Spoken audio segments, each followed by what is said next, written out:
Everything was at the hurry up. Really? My employers had just taken over a much smaller concern that had recently gone to the wall. I think the company probably got everything on the cheap from the administrators.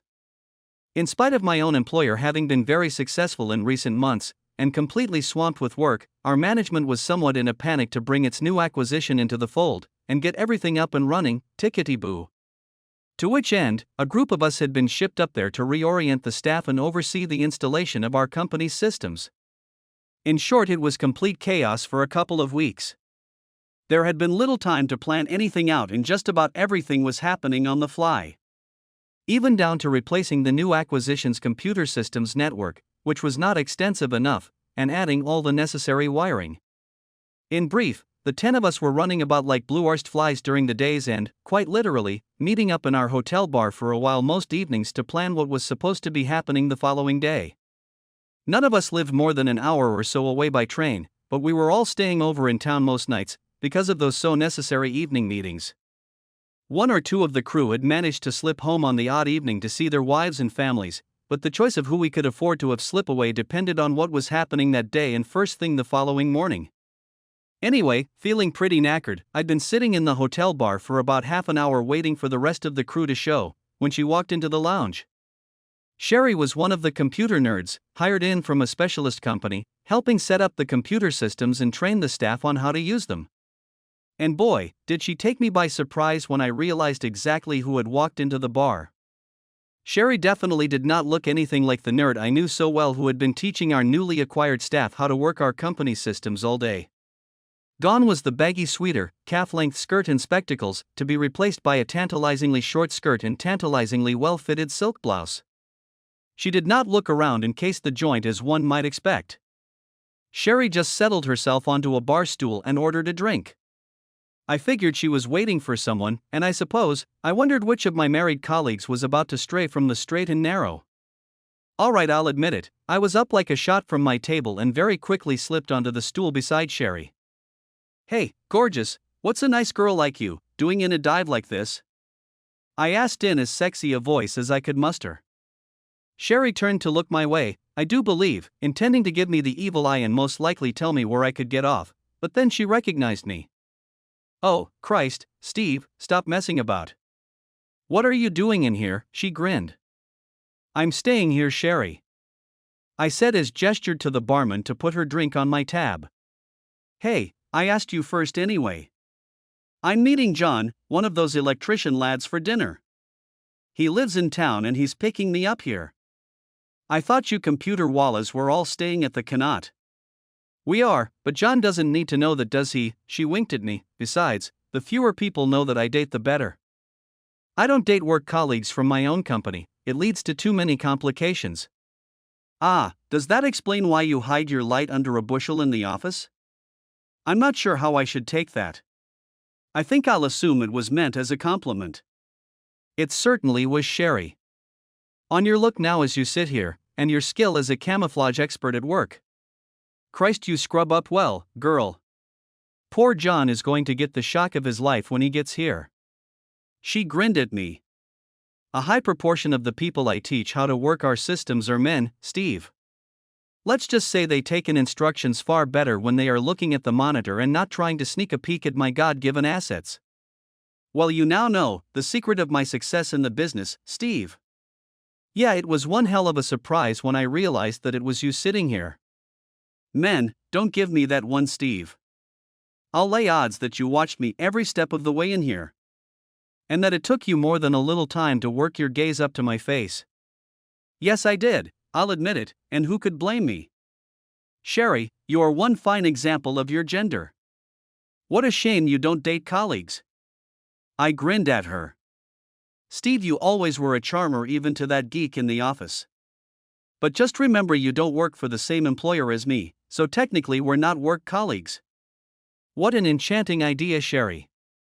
Except for that one fly in the ointment, I'm married. Damn, just when I thought I was going to get lucky. She grinned. Still, if you ever get tired of married life, you know my company's phone number. We must have joked together in the same manner for about 20 minutes before Sherry's date eventually turned up, and after he'd recovered from the shock, they left together.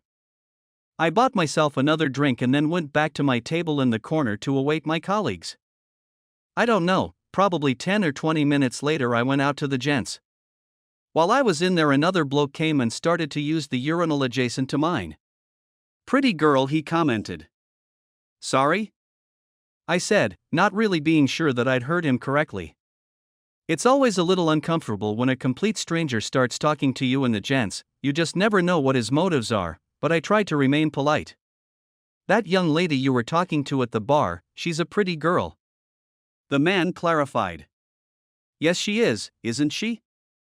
"You in town in business?" he asked as I started washing my hands. "Yeah, we're setting up a new branch office in town." "Married?" "Yes, I am, but why are you asking?" "Oh, I was just thinking.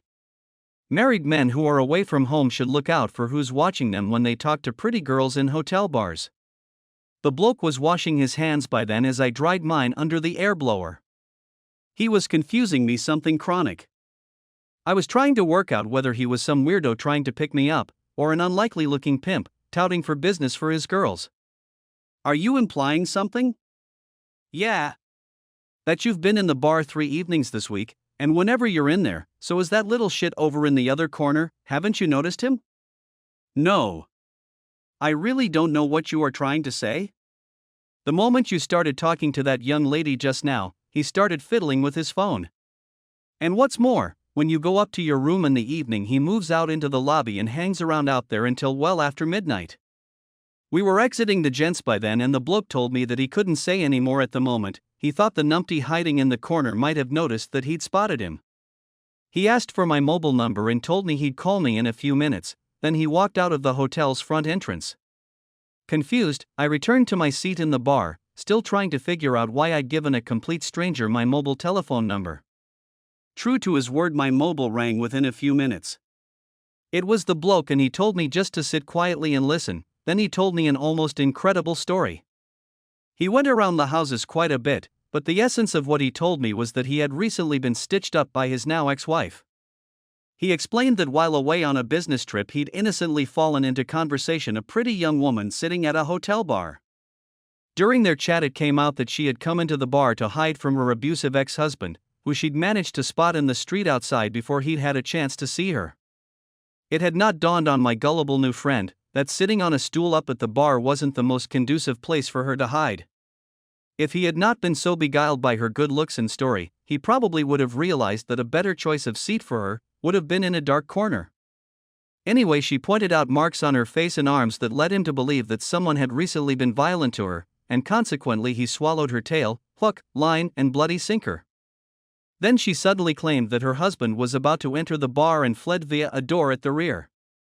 Fearing for her safety, my new friend followed her, and quickly located her trying to hide in an alcove in the corridor. He had suggested that he get her a room for the night where she could hide, but she insisted that she could not go into the hotel's lobby because her ex-husband would most likely see her. Yeah, even I guessed what was coming next. After a lot of discussion, it was decided that the young woman would take his key and would hide in his room, while my new friend booked her a room of her own. Then he'd give her the key and she could hide in there for the night. Which in essence was what happened.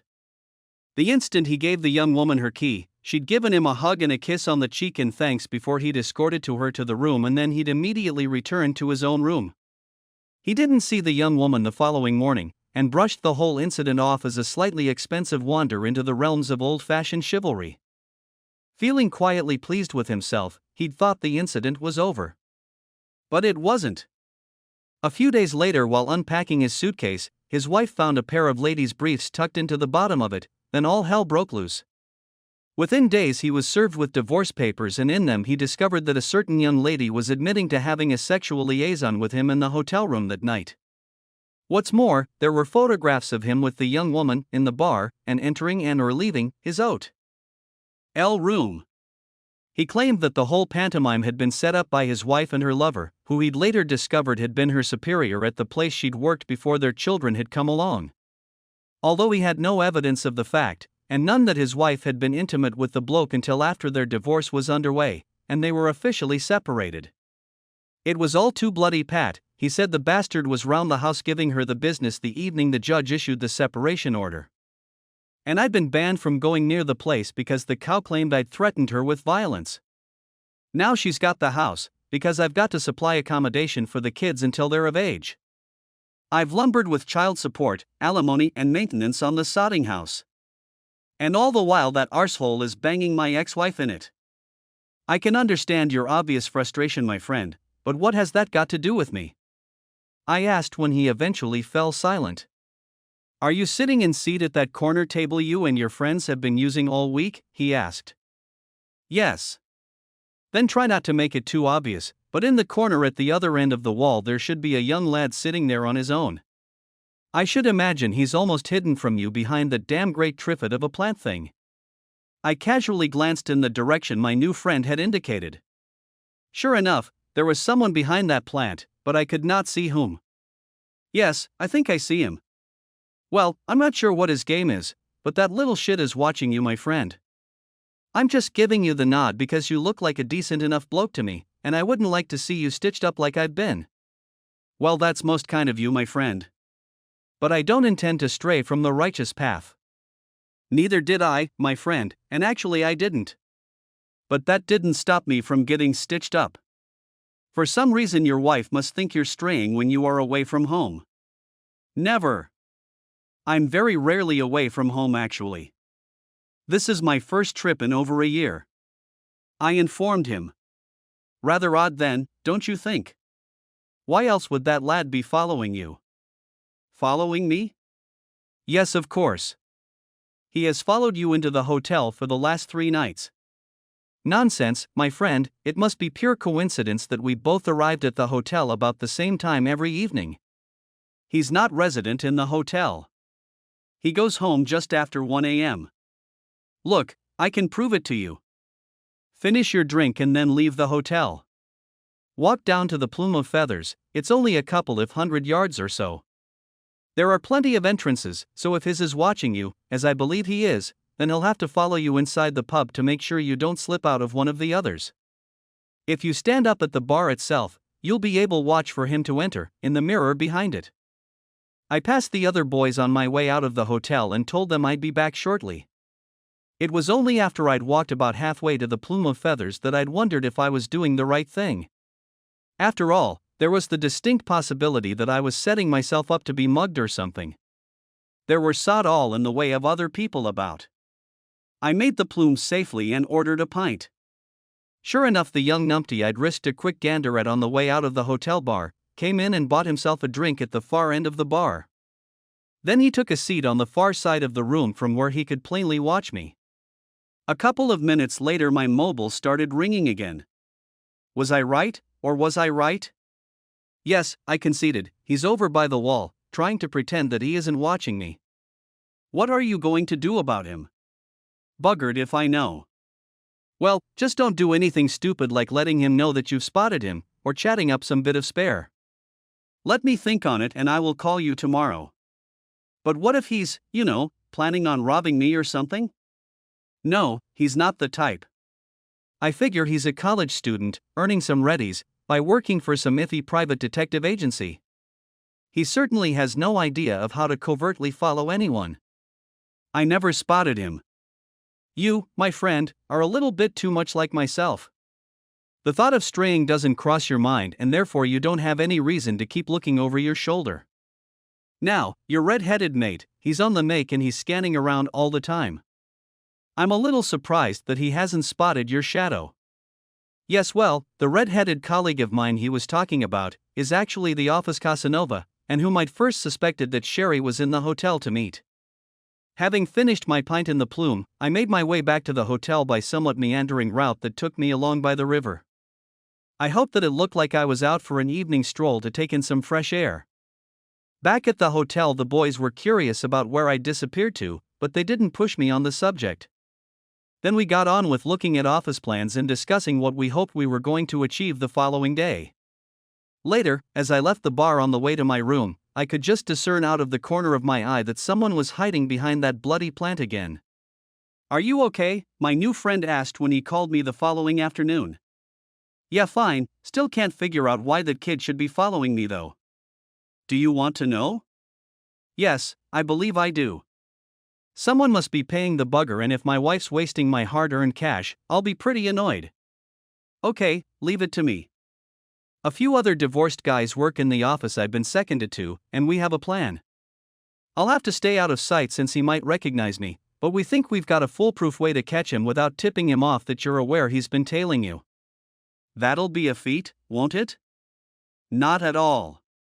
The guys will pretend they've also been hired to follow you. They'll get tough with him, and he'll likely be rattled. It's not like he's a hardened pro. Once he's shaken up, they'll offer to let him off the hook as long as he admits who's paying him. Hopefully, he'll keep quiet, preferring not to risk his gig. It was decided I'd take a walk around the same time as the previous evening, this time following a specific route down a secluded alleyway on my way to the river. I'd be lying if I said I wasn't uneasy when I turned into the alley, half wondering if I'd been set up. But about halfway down, I caught sight of two dark figures lingering in the shadows. Relieved, I heard one of them mutter, "Keep going, he's about 50 yards behind you." Then I continued with my stroll, and nothing further of note happened that I was aware of, and someone was back behind the plant once again when I made my way to my room that evening. Well, it worked, but it doesn't make much sense. My new friend's voice said when I answered my mobile phone just after midnight. Oh, he talked then? Boy did he, they couldn't stop him talking. Well, they looked like big blokes to me. In a pitch-black alley, at that time of night, everybody looks like a big bloke, my friend. But this, you just aren't going to believe. I know I can't get my head around it. Your little tail has to pick you up from your office every evening. He has to follow you around until midnight, and then when he's satisfied that you've gone to bed, he can knock off and go home. Is that it? Yes, he's moonlighting for a local detective agency, as we'd surmised. But they aren't really interested in what you do or where you go, unless it's to the train station. The railway station? Yeah, you know those things that run on rails. Yeah, well, that is how I got up here, no point in bringing the car. Well, the interesting bit is, if you do go to the station, he's to watch which train you get onto. If it's a train going north, he can knock off and go home. If you get on a train going south, well, then he's got a mobile number he has to call immediately. South, you say? Yes, I would assume you live on the south coast, my friend? I do. But why would you get on a train going north? My sister lives about a half hour up the line. I think it's bad news then, don't you? Yeah, have you got the number the lad's supposed to call? I'll text it to you the instant we end this call. Thanks. What are you going to do, my friend? I think I will pay my sister a visit tomorrow night. Do you need any backup? That would be kind of you. I have no idea what I'm going to walk into. Text me the time of the train you'll be going down on tomorrow, and we'll meet you at the next station along the line. Oh, and my two friends, if you spot them anywhere, don't acknowledge them, if you understand me? They are complete strangers to you, and it might be safer for everyone if things stayed that way. Is that really necessary? They are two very angry ex-husbands, my friend. You'll only have to give them the nod, and they will be only too happy to take care of anything you need after we are safely on the train back up here. I'm sorry? There are CCTV cameras on all the stations nowadays, my friend. Virtually unimpeachable when an alibi is required. I didn't recognize the phone number that my tail was supposed to call. It was a mobile number anyway, so it would probably lead nowhere even if I tried to trace it. The following evening, after traveling one station north, I switched to a southbound train, and was joined by my new friend one station down the line from where I'd begun my journey. He informed that the youngster had watched my northbound train go out, and then left the station, presumably to get an early night. I saw no sign of the two large dark shapes I'd passed in the alley the previous evening, and my new friend didn't mention them. We obviously discussed what I might discover when I got to my house, and what we would do if no one proved to be home. My wife hadn't mentioned that she was going out, so we figured that she was expecting company at home. Well, there was always the chance that I'd call for a chat later in the evening. I had done that already once that week, and on reflection my wife had sounded just a little distracted. She had admitted to me that she was in the middle of a TV program and that she had muted the sound on when the telephone rang, and that she was trying to follow the program via the TV's subtitle feature. Constance always did follow those stupid soap programs on the telly, so I'd accepted her explanation at the time. By then I wasn't so sure. Actually, I was racking my brain trying to recall what else I'd heard in the background during the call. Some half-heard sound was bugging me, and a couple of times I had thought that maybe Constance had put her hand over the microphone.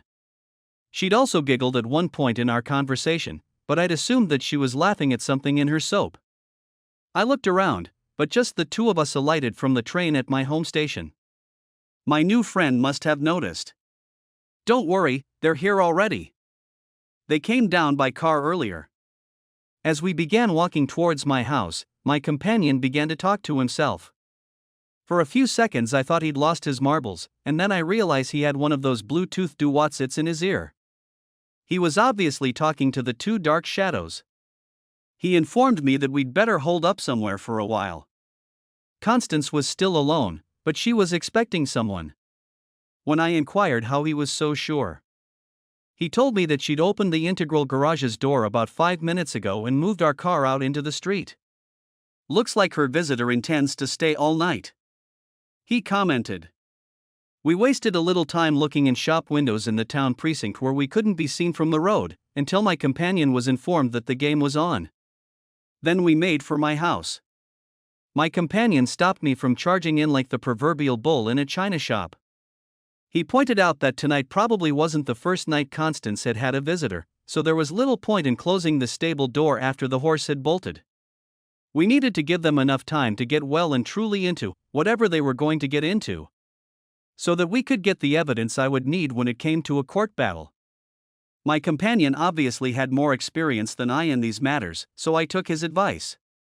We hung around in the back garden for about 20 minutes before my impatience got the better of me. Then I sneaked up to the rear lounge window. Luckily, those curtains, that Constance had been so pleased to find, had shrunk ever so slightly when she'd washed them. I'd never got around to getting the steps out again and adjusting the ruffle cord so they completely closed together in the middle.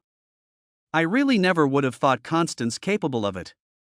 There she was, in an unmistakably compromising position with Tony Copeland, a local council member and, no less, a prospective candidate for the next general election, since the current MP had announced plans to retire. Constance was clearly performing what a certain former U.S. president might have famously described as not sexual relations. Let's just say I disagreed. Now, I only knew Tony Copeland's name because Constance had recently helped distribute pamphlets for his political party during the last election. She wasn't a committed supporter, but her involvement was unusual. I've often wondered whether her relationship with Copeland began through that work, or if her sudden interest in local politics was due to him.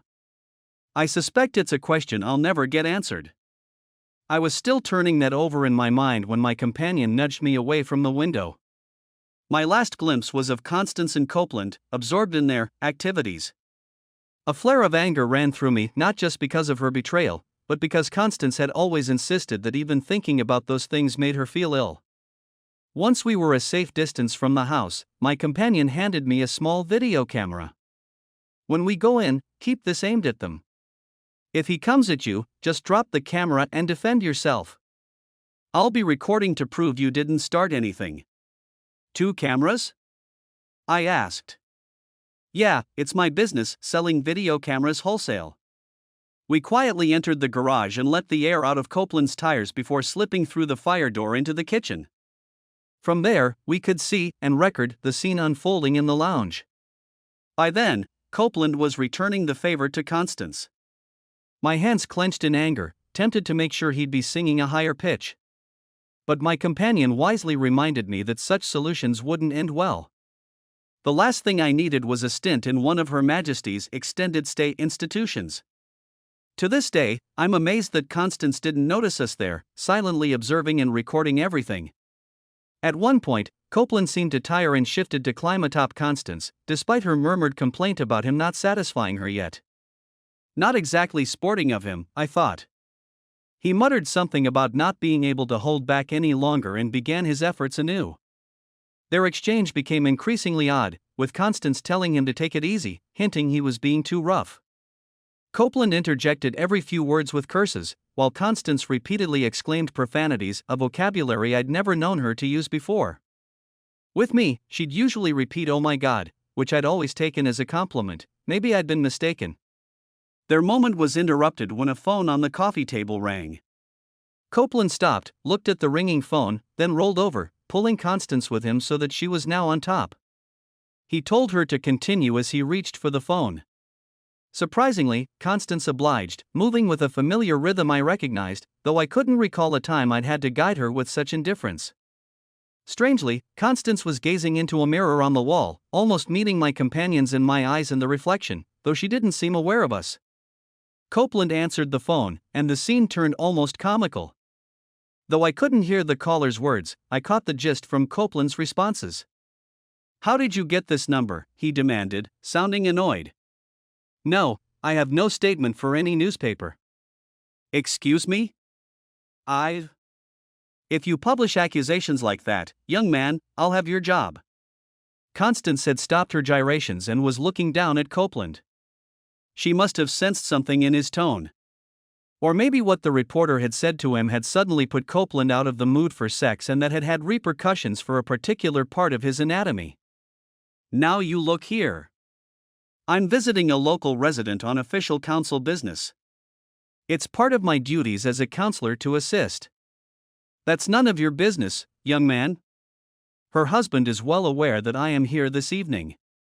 At this point in Copeland's telephone conversation, Constance's eyes suddenly snapped back to the mirror on the wall, and an expression of horror came over her face. "Steve. Oh God, no. Steve," she wailed at the top of her voice. Constance's sudden wail took Copeland by surprise and he looked up at her. I can only assume he realized she was staring at something reflected in the mirror, because he moved his upper body to one side so that he could see my companion and me. Now there isn't many times in my life that I've seen real fear in somebody's eyes. But I saw fear in Copeland's eyes that night. I don't know whether he disconnected the mobile phone call or not. I do know that in his panic he shoved Constance off himself with such violence that she fell to the floor, smashing the coffee table with her head in the process and briefly knocking her unconscious. I have to say that I've never seen anyone get into a pair of strides back on so quickly.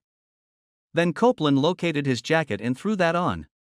My companion used his shoulder to push me further into the lounge as we continued to film Copeland in his rush to leave the house. I realized later that my companion had moved us out of the kitchen doorway to clear Copeland's escape route to the garage where his car was parked. Shoes in one hand and underclothes in the other, Copeland rushed past us out into the garage.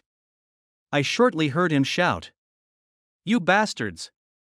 In the meantime, my companion had told me to check out Constance, but at the same time warned me to keep my camera trained on her while he followed Copeland. I assumed from Copeland's shout that he'd discovered that his car had 4 flat tires. Whatever, I heard the garage roller door open and him attempting to drive away. I was by that time over with the just regaining consciousness Constance, who, having come to her senses, sat up, looked me in the eye and then promptly fainted, giving her head another nasty clout on the floor in the process. From my perspective, Constance did not appear to be having a very good evening of it. I figured that I'd better call for medical assistance for Constance, so still keeping the camera trained on Constance's nude body, I moved over to our landline and dialed 3 9s. Only to be told that an ambulance and the police were already on their way. Indeed, I could hear the sirens before I'd put the telephone receiver down. Rather odd, really. I was still standing there filming the by then semi-conscious Constance when the paramedic rushed into the lounge. "Time we left, my friend?" My companion had returned and was gently urging me towards the door.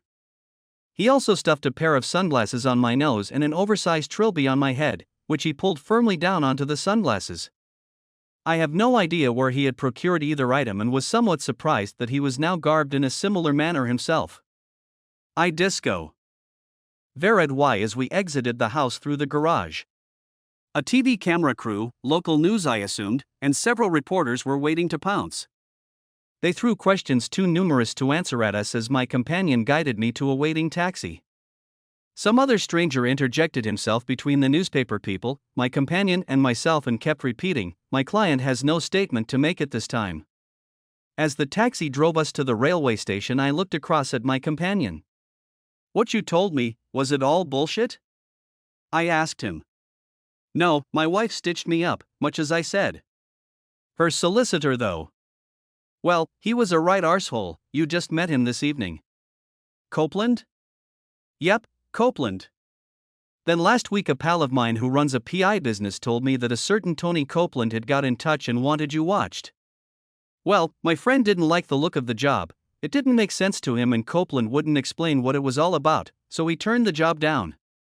But my friend, knowing the animosity I felt towards Copeland, tipped me off about his desire to be informed if you showed any inclination to return home, unexpected like. Well, it was pretty obvious, wasn't it? It didn't take a genius to put two and two together on what Copeland's game was. Sorry about the press though, but I wanted to make sure Copeland's political aspirations come to an abrupt end.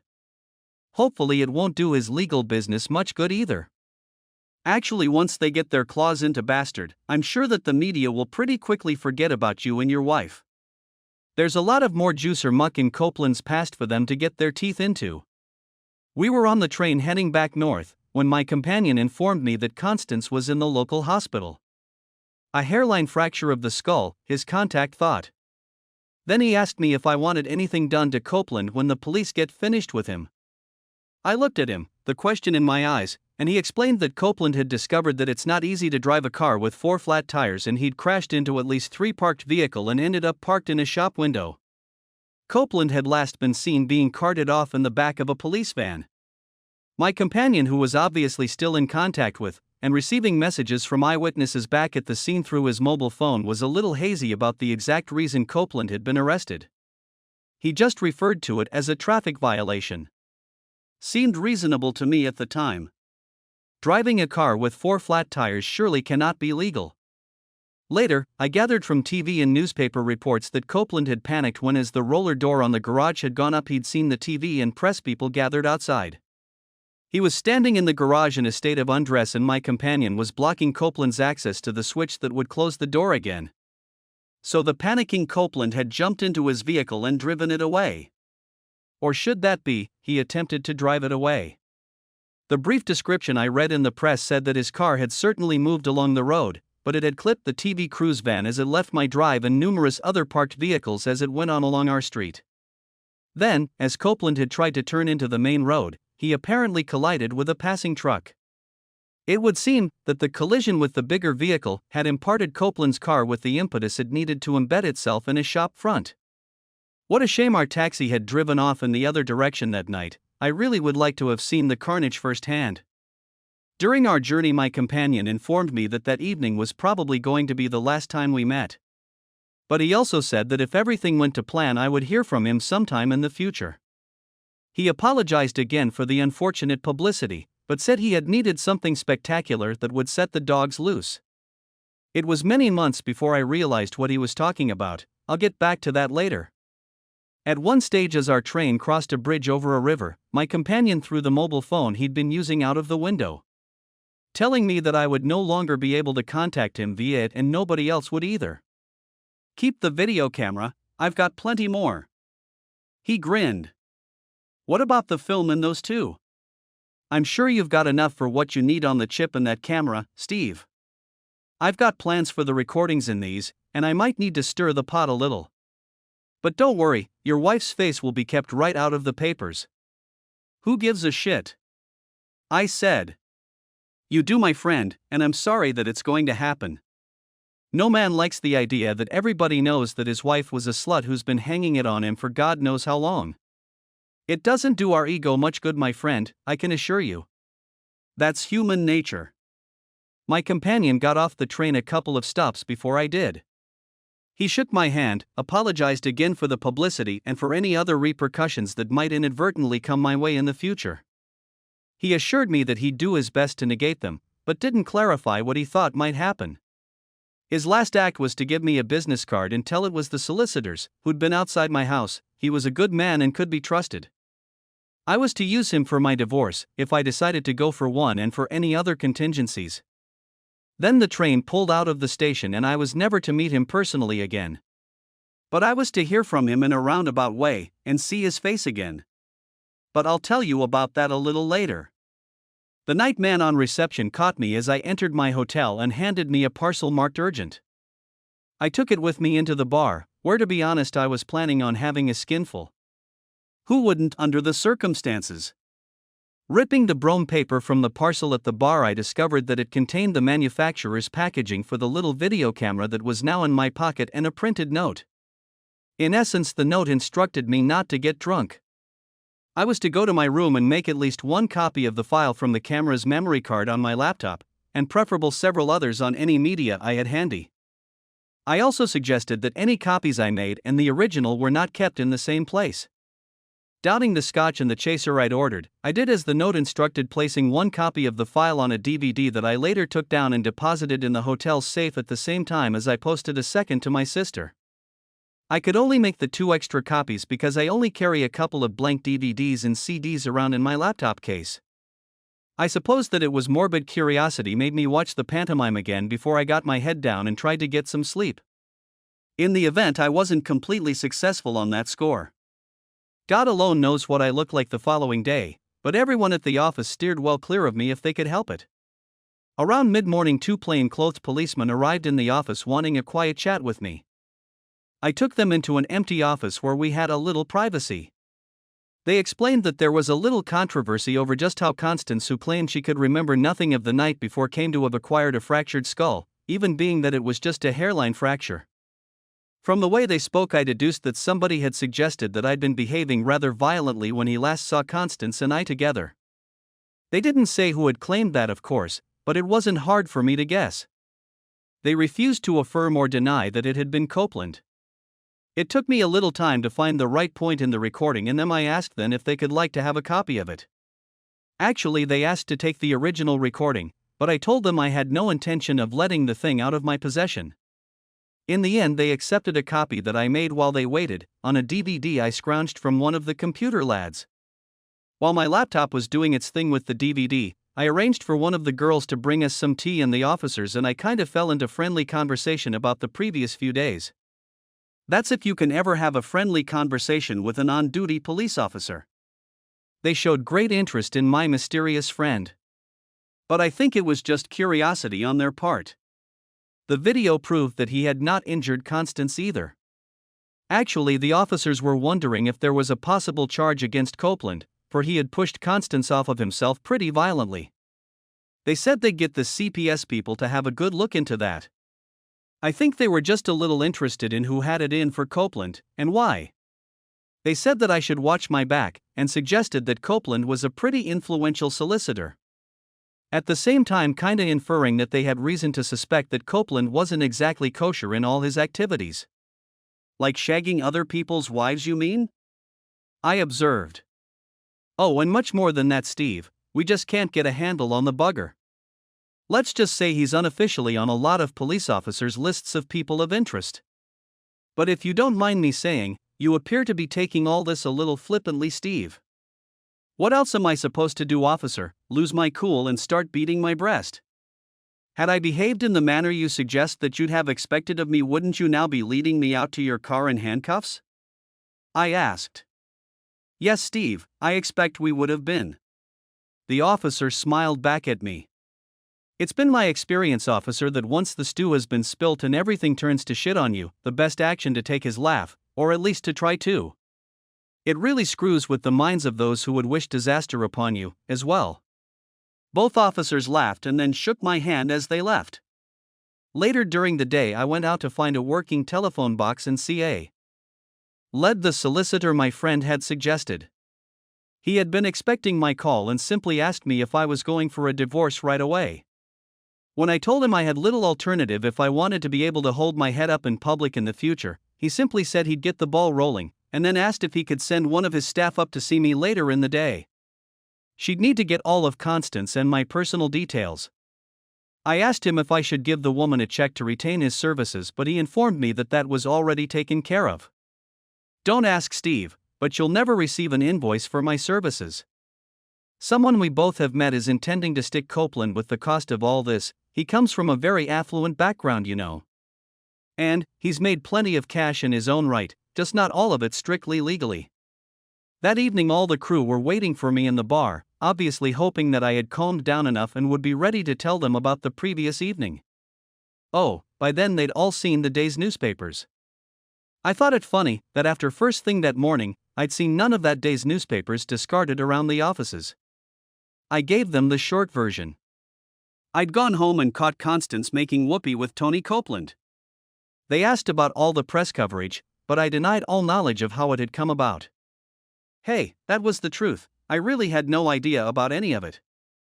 It was probably about 9 p.m. when my new solicitor's extremely pretty but at the same time very efficient associate or assistant arrived at the hotel to see me. We went into the hotel's library to meet in private. The first thing Miss Clarkson told me, yes, she was one of those types, was that she'd already spoken to Constance and advised her to find a solicitor herself as soon as she was released from hospital. It's far easier for someone's own solicitor to explain to them that they haven't got a leg to stand on. Your wife doesn't want a divorce, you know? Yeah, I know. Will you look at all these texts and messages she sent me today? I replied, showing her my mobile phone. Has she tried to call you? Yes, but I'm rather busy up here. That's what she and Copeland were counting on, I suspect. That's roughly it. Copeland's been after her for some time apparently. She claims that he only succeeded this week, but... Well, in my experience, people tend to be economical with the truth when it suits them. Well, he isn't very likely to go to the expense of having someone watch my movements if he hadn't been given reason to believe he'd get the opportunity to bed Constance. Screw, I believe, is the word you were looking for, Mr. Marshall. Steve, Ms. Clarkson, everyone knows me as Steve. Very well, Steve. But I'm afraid that I'm Miss Clarkson to everybody, except my fiancé. I should imagine a very handsome man. And a very stoic one, Steve, believe me. Oh, I do, Miss Clarkson, I do.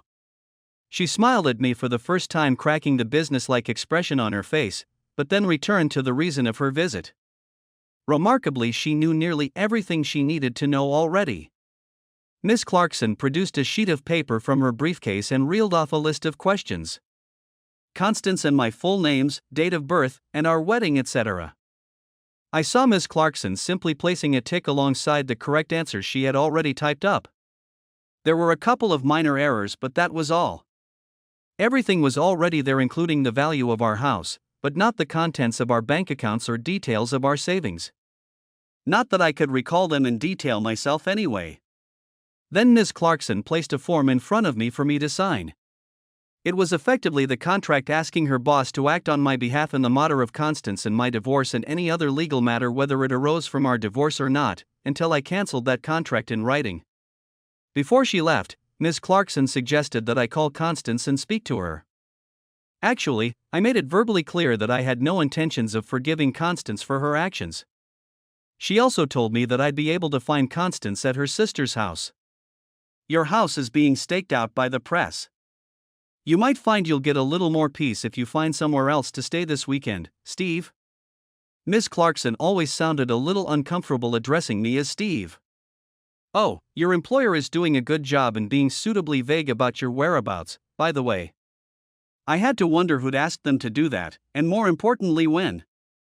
After Miss Clarkson had left and I'd been covertly questioned about whom my delectable visitor had been, I went up to my room to call Constance.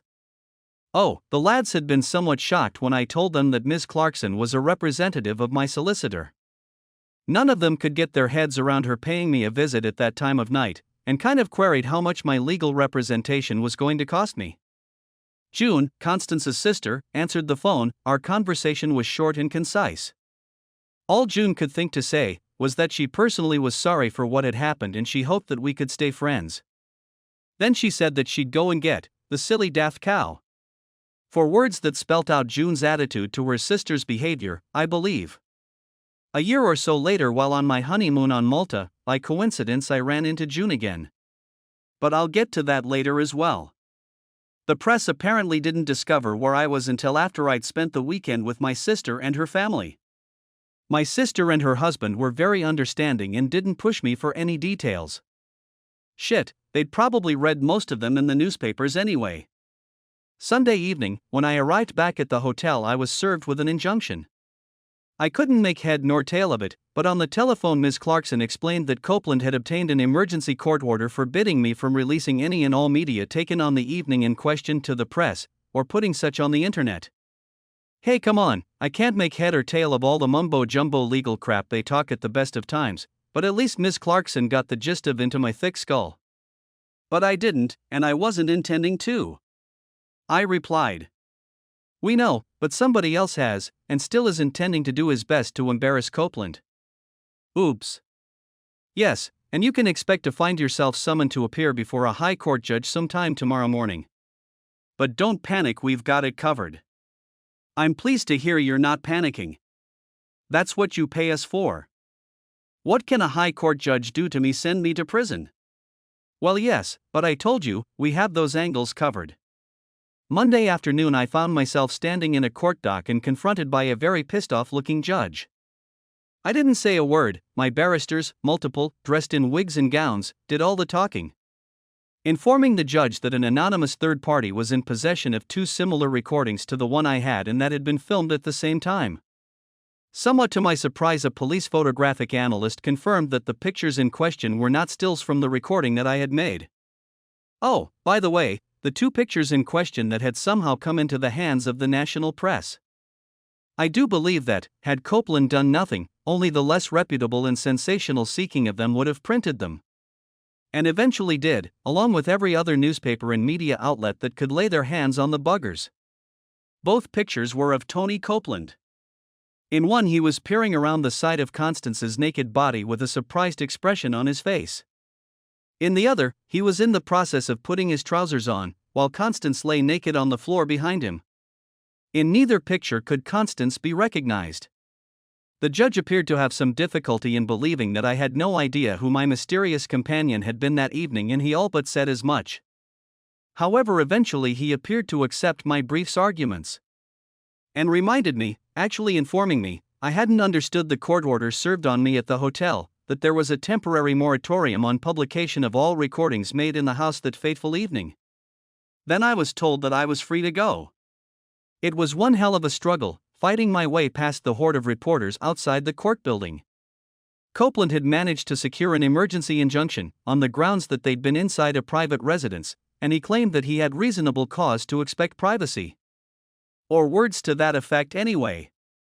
The newspapers vigorously fought the injunction against publication, and I very much suspect that my legal people had assisted them.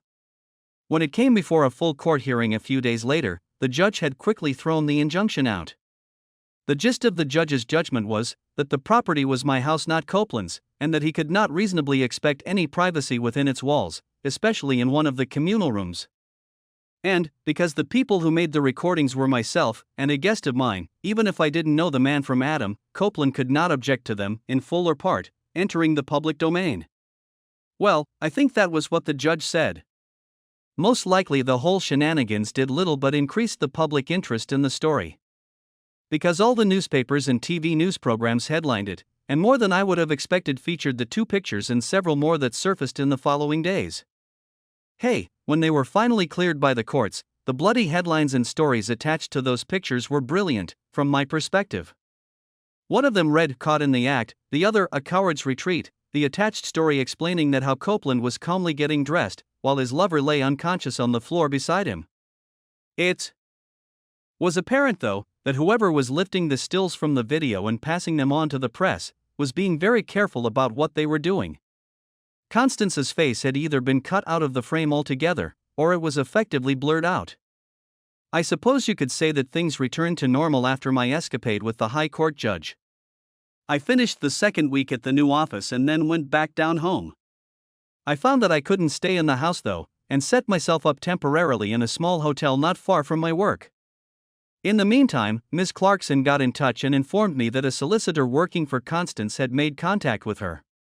From what Ms. Clarkson told me, I gathered Constance was being given a hard time from the press boys. I suppose they must have discovered that she was staying at June's house.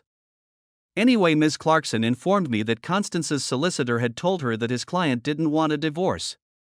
But if I insisted, Constance was willing to accept the terms I'd offered. "We told him that your name isn't Hamilton," Ms. Clarkson said, actually giggling. "Hamilton. I repeated, having no idea what it was supposed to mean. Crikey, Steve, get with it. What year is it? Trafalgar, Nelson, Lady Hamilton. Oh, yes, very funny. I lied. I really couldn't get my head around Miss Clarkson one little bit.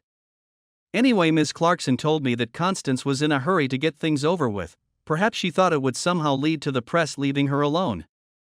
But actually, I think the press had moved on to other issues well before our divorce case actually came up. Although it did get small headline on the inside pages of our local press anyway. I'd agreed that everything was to be split right down the middle, providing Constance was prepared to admit that her affair had been the sole cause of our marriage's breakdown. And she would agree to appear as a witness in any further legal action I might choose to take against Copeland. Somewhat surprisingly, Constance's legal people requested that I agree to appear in court as a witness in a case she was bringing against Copeland. This confused me, until Ms. Clarkson informed me that it was probably a personal injury claim, and that the video we had of the event, a copy of which had already been forwarded to Constance's solicitor, would probably be enough for Copeland to settle out of court. I assume he did, because I never heard any more about it. The house sold very quickly. Well, the market was very good back then. Constance had been in to take the few things she wanted, and I had the rest put into storage until such time that I found another house I liked. But I couldn't really be bothered to look. Living in a hotel might not sound like fun, but one gets used to it. It's less work, no cooking or anything, and it worked out cheaper than paying a mortgage. Hey, I even had free parking right in the middle of the town. Sometimes the odd reporter tracked me down, and I was even prepared to talk to them. They didn't really appear to be interested in Constance and me, anyway. They were all asking me what I really knew about my mysterious friend. I'm afraid I could tell them nothing. But a couple of them that I got on really well with, who confided in me that they believed that there was something about Copeland that hadn't come to light yet, and that they thought it must surely concern my mysterious friend. Well, I passed their business cards on to Ms. Clarkson.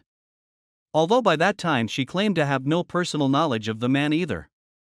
That didn't quite fit with some of the comments she'd made to me earlier in our acquaintance, but she had used the words personal knowledge. I'm not sure, maybe 2 or even 3 months had passed since that fateful evening. It's not really important. Anyway, I was sitting at my desk one day, staring as I usually was at my computer screen, when my desk jiggled as somebody sat on it. I looked to my left and saw a pair of knees covered by gray flannel. Looking further to my left, I noted the flannel material stretched nearly all the way down to a pair of Nike trainers. Working my eyes back up again, I came to an oversized blue jumper, topped by tussle of mousy blonde hair and a pair of gigantic black horn-rimmed spectacles. "Hi, handsome. What's a nice gentleman like you doing in a dive like this?" Sherry asked. "Hi Sherry, long time no see. What are you doing in this neck of the woods?" I replied. Sherry explained that our company had become one of her employer's biggest customers, and she'd been assigned to pay us a visit for 1 day a month. Literally to circulate and talk to the actual workers in the various departments. Just to see if there were any program modifications that they might suggest that might make life easier for them. "So what can I do for you?" "I'm happy with everything as it is." "Yeah, you would be the first to let them upstairs know if you weren't happy." "No Steve, I'm here to collect a debt." I have no idea what kind of expression came on my face, but it led to Sherry giggling. "Hey handsome, you owe me a dinner." "I do?" "Yeah, you sure do. You told me that you couldn't take me out to dinner because you were a married man. And from what I've been reading in the newspapers, you're as good as not married anymore." "I did?" "Well, not in so many words, but that was the gist of what you said in that hotel bar that evening anyway." "It was?" I was trying to keep a confused expression on my face by this time. "Come on Steve, stop messing around." I can't recall what you said to me that evening." "Steve." "Okay, gorgeous. I haven't been out for weeks, it might do me good." "Where do you want to go?" "Oh, nowhere special, I have to catch my train home just after 9. "Now, that is disappointing." "Dinner," I said. "Steve, you behave yourself." "Damn, why do you good-looking ones always say that?" "I'll be in reception when you knock off." She grinned. Then she slid off my desk and left the department. As before, the transformation in Sherry was amazing to behold. There was no missing her as I came out of the lift. Christ, I don't think any male who'd passed through the reception area whilst she'd been waiting for me could have missed seeing her, and most likely wished she was waiting for him. The two security guards she was in conversation with, both in the late 50s or early 60s, were obviously enthralled by Sherry. As I got close, she drew away from them and took hold of my arm. "Where we going?" she asked. "My hotel first, I must get changed." "No time, handsome, we've got less than 4 hours. My train goes at 9. "But?" "No but, Steve. We've got lots to talk about." I acquiesced and, followed by one of the security guards who insisted on carrying Sherry's holdall, we went to my car. Sherry's holdall and briefcase stashed in the boot along with mine, I drove us to a public house, just outside town, that I knew served food all day. We talked for a while and ate an unhurried meal. Sherry not so much demanding, more inviting me to get everything off my chest and air my thoughts. I don't know what it was about Sherry, but I felt I could talk to her, and instinctively knew that what I said would not be common knowledge the following day. When I'd had my say, Sherry took me by surprise by going on the attack and told me why she'd conned an evening meal out of me. "Steve, you've got to do something about yourself, my friend. All the female staff in the office are saying that you aren't the same fun-loving bloke you used to be. Mind you, they all admit that they can't blame you, under the circumstances. But honestly, they'd like to see some sign that the old Steve is still in you." "I'm not with you, Sherry." "No, I don't suppose you can see it yourself. Steve, you've always been a giggle to work with, even I was aware of that, when we've worked on the same projects, what 4, 5 times. And even then we've never worked closely together. You do realize that it's been almost standard procedure in your company for all the females to take their man problems to good old Steve in logistics and planning for Yanks? And from what I hear, some of the lads used seek you out for advice about their wives and girlfriends as well." "They did? That's news to me. Anyway, even if they did, I've not got what you might call a good track record in marital relations anymore, have I?" "Nonsense, Steve, the reason everyone used to come to you was that you showed them how to laugh, well, at least see the funny side and laugh about things. Apparently you were ace when it came to advising the girls about birthday and Christmas presents to get for their men. And you weren't too slow in advising them to dump the no-hopers, or bad at suggesting ways for them to dump them. Did you know, for instance, that, quite unofficially, the girls in human resources tell new girls that if they get any problems with any of the office would be gigolos and they don't want to make an official complaint, then they should seek you out and have a chat? That is news to me, but I can recall." "Yes, I suspect you can. But Steve, everybody is scared to say 2 words to you now. They say you walk around the office like a bear with a sore head. They miss the old Steve they can have a laugh and joke with. Look, we all understand that you're upset, but living in that damned hotel and never going out. Well, that just isn't right, for you anyway. You need to get out and, well, start dating again. There are plenty of eligible women around the office." "Sherry, I believe I understand what you are saying. But aren't you the one who told me that it's bad news to date work colleagues? Besides, we're out this evening, aren't we?" "Yes, we're out for dinner, and I asked you out, remember?" "Yeah, but who's going to finish up paying?" I grinned back at her. "See? That's the Steve the girls are missing in the OFFI. CE. The bloke who sees the funny side in everything. Even if I am going to order the most expensive dessert they've got on the menu here." Sherry smiled back at me. "I get your point, and I'll try to leave my personal troubles at home in future. Do better than that, Steve. Find yourself a nice flat or something and get out in the evenings. Even take the risk of asking some of the eligible females around the office out on a date.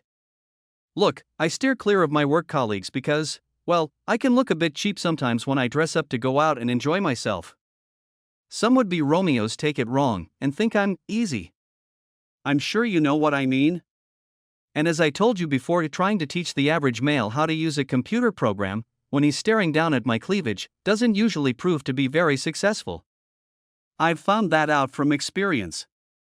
I of course challenged Sherry and told her that she could never look cheap, and we both grinned at each other. Then Sherry ordered her dessert. Not the most expensive on the menu, by the way. Somewhat oddly, after that we talked about Sherry's life and aspirations. I learned that she was 22. Honestly, I'd always thought she was about 19, which was a little bit stupid of me. I'd first met Sherry when we opened an office in Wales, about 18 months before, and she'd known her onions then. For some reason, maybe the way she dressed, I'd somehow thought of her as a perpetual teenager. The first time I'd seen Sherry dressed up to go out had been that evening I told you about, when she was meeting that young electrician lad in the hotel bar. I drove Sherry to the station to catch her train, and she thanked me for a nice meal and an enjoyable evening. Then, as she got onto her train, she said we'd have to do it again sometime. I suppose I must have agreed with her. The next day in the office, I tried my best to plaster a smile on my face, when I could remember to. You know, it must have worked. I noted that after a day or so, folks no longer vacated the tea room the instant I stepped in the door, and people who had avoided my desk since, well, they no longer did and often stopped to pass the time of day. That same lunchtime, I visited a few estate agents and got myself a list of furnished flats for rent locally. I think I was still a little shy of buying, and if life in a flat on my own didn't work out, then I could always retreat to the hotel again. Well, I assume that was the thought at the back of my mind. That Thursday, I received an interesting call from Ms. Clarkson. "How does 250,000 sound to you, Steve?" were the first words she said to me. "Sorry, I'm not with you, Ms. Clarkson." Copeland, apparently he's not enthused with all the press coverage he's been getting. That man's got something to hide. Anyway, things are quieting down in the press, and we thought it was about time to hint that an alienation of affection case might be in the offing. I suspect that Constance's legal advisors have threatened something as well, but I can't be sure. Anyway, Copeland's people came back with an offer of 50,000 for us to go away. We've talked it over and they're up to 250 now. We might even squeeze another 25 or so out of the buggers if we take it to the wall. Go for it, Ms. Clarkson, take the bugger for every penny you can. But preferably settle out of court. Constance isn't my favorite person in the world at the moment, but embarrassing her in court doesn't leave me totally unscathed. Very well, Steve. The press will probably get hold of it anyway. But you know the form, an undisclosed sum. Which is almost as good as Copeland admitting he's in. Yes, well, I was going to use your description of him for a moment. Less than a week later, Miss Clarkson informed me that I would be £300,000 richer once I'd signed on the dotted line. I went straight round there and made my mark. Whilst I was doing so, Miss Clarkson hinted that Constance might soon be buying a new home of her own, and that she'd probably pay for it cash. Miss Clarkson still wasn't sure of what grounds Constance had used to stitch up Copeland. But she suspected that it was probably personal injury. I did move into a pretty reasonable flat a week or so later. It was further from my office but came with free parking, which was at a premium around that area. It was a one-bedroom, with a nice large lounge-cum-diner, and a surprisingly spacious, well-equipped kitchenette. The washing machine and dryer were in the bathroom, but the room was big enough that you hardly noticed them. I'm not sure if it was the cash Copeland had stuffed into my bank accounts or that I tried to take Sherry's advice. But by the end of the month I was feeling a lot better about myself, and I was stopping for a drink after work now and again with some of the lads. There were 3 of us sitting around my desk, a work colleague who hadn't been with the company very long, maybe a month or so, and Bob, my boss. I was just in the process of showing them a spreadsheet I'd been working on, when the computer screen went blank. A second or so later the dreaded blue screen appeared, but it was blank. Then words began to appear in the top left-hand corner, one character at a time. "Hi, Steve. Guess who's buried down here in the depths of hell, playing with the servers?" Almost panicking, I rapidly began typing. "Sherry, I'm in the middle of something. I've got people with me." Almost instantly the message came back. "Whoops, sorry folks, official business honestly. Are we on for tonight, Steve?" I was surprised when my boss reached past me and began typing. "Hi Sherry, it's Bob. Of course Steve's taking you out this evening, the bugger don't get out enough nowadays." The message came back. "Cheers, Bob. Same place, same time, Steve. And remember, my train goes at 9. Then the screen went blank again, before my spreadsheet reappeared. "Sorry about that," I said to my boss. About what? Was his reply. Then he added, nice girl, that's Sherry. Our new colleague was sitting there with a bewildered expression on his face, but finally asked, who's Sherry? Someone a little closer to your age than mine. I told him. Give over, Steve. Bob said, she's just right for you. Christ, you need someone to liven up your life a little. Bob, I'm 12 years her senior. So, what's 12 years between friends? Christ, mate, your mind is too fixated on numbers. After that, we got back to the calculations on my spreadsheet again. Making small changes here and there and discovering what effect they were going to make to the bottom line. I suppose a half hour must have passed when the spreadsheet vanished again. And another message appeared. Sorry, Steve, I need a chaperone for lunch today. He'll meet you in reception at 12. Bob typed. Thanks, Bob. Came back and then my spreadsheet reappeared. I will? I asked Bob, probably annoyed that he'd twice made private appointment on my behalf. Of course, you will. That was a request for assistance. When have you ever turned a lady down? It doesn't matter who asked you, the old Steve would have said yes. Have I changed that much? No more than to be expected under the circumstance, my friend. But lately we've seen the old Steve slowly returning. Now let's get on with these figures.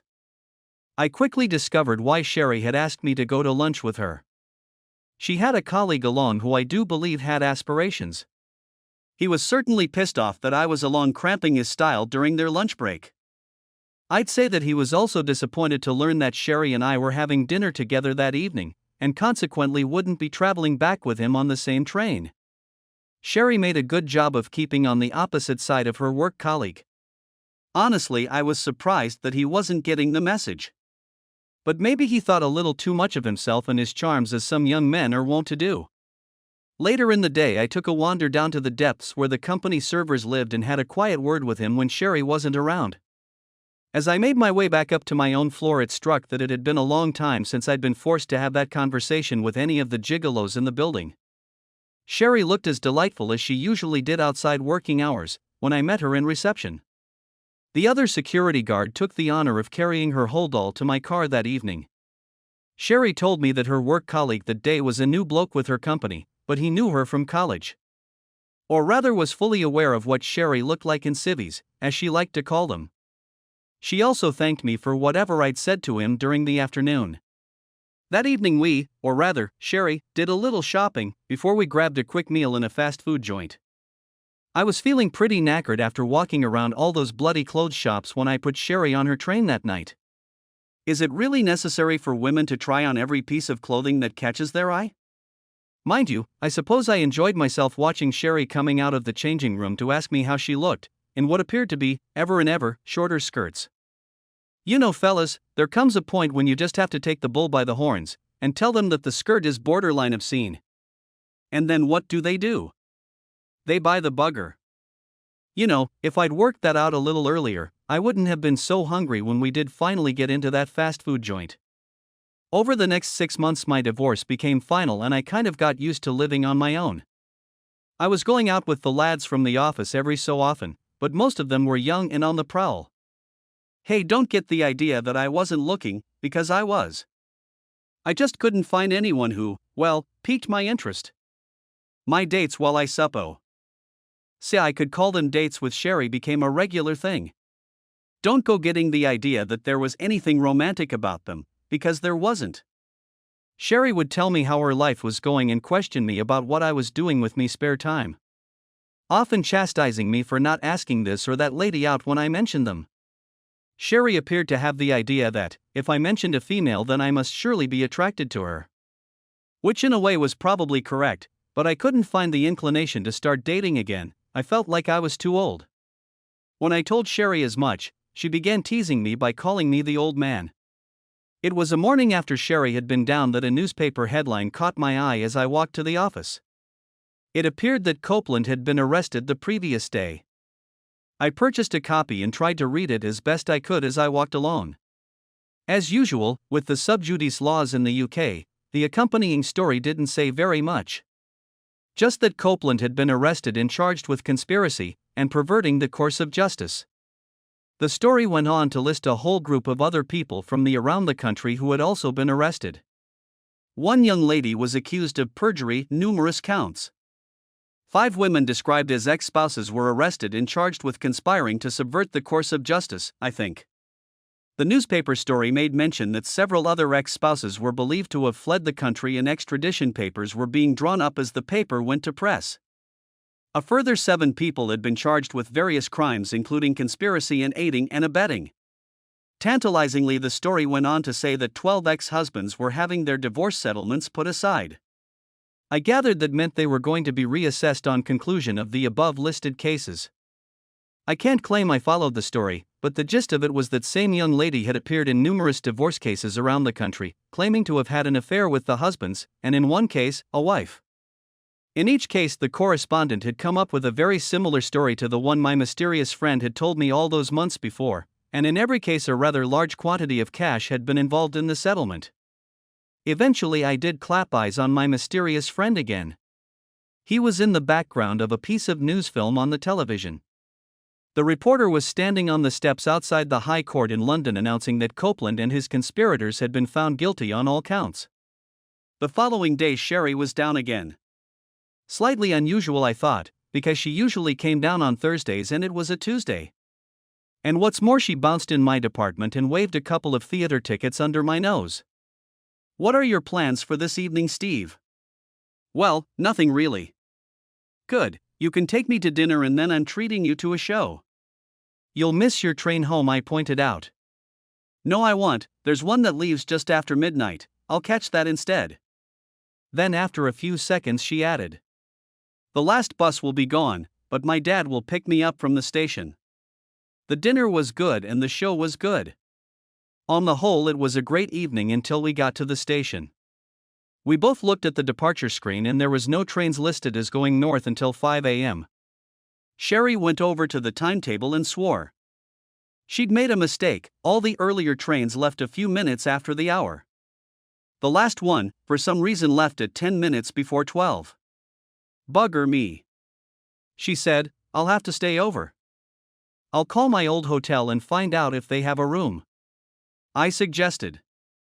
"Oh, don't be daft, Steve, I'll bed down on your sofa and catch an early train in the morning." Yeah, we argued the subject. But I could see no harm in her staying at my flat if she wanted to, so we didn't have an all-out ding-dong about it. No, we argued about which of us took the sofa, me trying to play the gentleman. Eventually Sherry trumped all of my arguments by insisting that she'd rather sleep on a station platform bench than force me from my bed. Back at the flat I found a spare sheet and I thought I'd make Sherry a bed up, using my old sleeping bag that I kept in the car for emergencies, as a blanket. Mind you, I had to give it 20 minutes in the tumble dryer. It had been in the boot of my car for a very long time. While the dryer worked its magic, Sherry and I had some tea and she inspected my flat properly. A couple of times previously Sherry had stuck her nose briefly inside my flat, when we'd taken some frozen food and the like I'd bought home, to put in the freezer. Then while she had a shower, I made up what I thought was going to be a damned uncomfortable looking bed on the sofa. Briefly the heated discussion about which of us slept on it did raise its head again, until Sherry repeated her threat of returning to the railway station. Once I'd taken a shower myself, we said goodnight and I went into my bedroom. I do not know what time it was when something awoke me. Yeah, there was no doubt about it, someone was gently blowing in my left ear. "Sherry?" I asked. "Yes, Steve?" "You appear to be in the wrong bed, young lady." "Are you objecting, old man, or are you simply stating a fact?" "Stating a fact, I think." "Good." "But Sherry." "Steve. If you say one word about the 12-year age gap between us, well, we're not going to start our married life on a very good footing, are we?" "Married life?" "Yeah, now come on, show me what an old man can do." I was no surprise to me when Sherry didn't dash off to catch a train first thing in the morning. I had finally worked it out that she had set me up, rather efficiently. On our walk to the office, Sherry explained that she was down for 4 days, training a new staff intake in the accounts department. In fact, she never went home until the Sunday evening of that week. And she also informed me that there was a vacancy in her company for somebody to be almost permanently assigned to work in mine. Not full-time, of course, just 3 days a week, and it'll be very flexible, no problems working around taking children to school and that kind of thing. Sherry added. Kids? I gasped. Of course I want at least 2, and you'll make a great father, Steve. God, that's all right then. For one horrible minute I thought you were going to say 12. See, that's what I like about you, you always see the lighter side in everything. We were on our honeymoon. It was that time between sessions when you lie there in each other's arms, too excited to sleep, but too knackered to go again, just yet. Sherry. I asked, for just how long had you been planning to become my wife? Good question, old man. I suppose you could say, since I saw the headline about your first wife and that Copeland bloke in the newspapers. Oh, that early? Yes. But if you were to accuse me of having a devious nature, you even might question my motives for getting that John bloke to pick me up for dinner that evening at the particular hotel I chose. I'd had my eye on you for some time. I'm going to have to watch you, aren't I? Yes, old man, but don't go mistaking me for Constance. I know what I want when I see it, and I will never do anything that might mean I risk losing it. Epilogue. Well, I mentioned that Sherry and I bumped into a very surprised June on Malta, so I suppose I should tell you what she told me. June said that she thought Constance had a latent submissive streak in her that somehow Copeland had recognized and latched onto. June pointed out that from reading the newspapers, she deduced that many of the women involved in his divorce plot appeared to be under the man's influence in some way. I hadn't followed the fine details of the case, so it was news to me. June said that they all appeared to want to take full responsibility for everything, even though Copeland was the one person who featured in every single case. I don't know what that man has got, but he can twist some women around his little finger. June told me. But Constance turned on Copeland and sued him, didn't she? I observed. Constance is my little sister, Steve. I've always looked after her, and maybe I'm at fault. It could be that Constance has always been submissive to my wishes. I pushed her into that court case. I don't think she'd have had the nerve to see it through had I not. Luckily Copeland caved and settled out of court. I'm not sure how Constance would have behaved had they faced each other in courtroom. By the way, is that your new bride, Steve? Sure is. Sherry chased me and caught me. She made a very good choice. June smiled back at me. This is where our story comes to an end. Share your thoughts in the comments below, and thank you for your time. If you enjoyed the story, please subscribe to the channel. Click on the video you see on the screen, and I'll see you there.